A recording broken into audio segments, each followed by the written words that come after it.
teri kintu kizibu nga kutereeza muntu nga yeekubyemu. Waliwo eyeekuba olw'ebigambo naye omuntu eyeerabidde n'eriiso lye ne yeekuba si mwangu wa kutereeza mpozi nga Katonda yabiyingiddemu.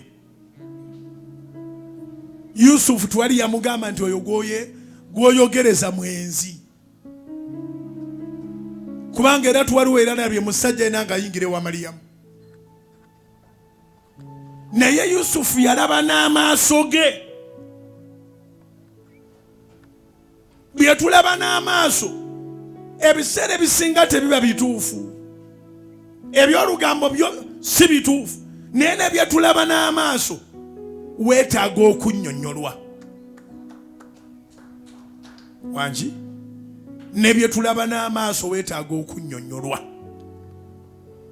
kubanga osobola okulaba mukazi wo n'amaaso nga beekutte ne ku mukono ne beewa ne haaga, buli omu n'asiibula munne. Tokolerawo conclusion. Abantu b'omukazi oyo si bonna nti obamanyi. Osobola okulaba omusajja wo n'omulaba n'amaaso go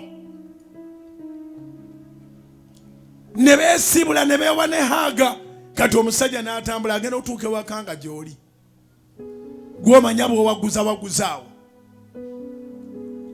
n'okola conclusion enfu. Abantu b'omusajja bonna tobamanyi. Era omuntu alabye n'amaaso si mwangu wa kukyusa, naye ekibuuzo ekiriwo by'olabye obitegedde. Kakati Yusufu yalaba bulungi Maliyamu, olubuto nga lutegerekeka nti olwo olubuto lwa mwana, naye tiyabitegeera.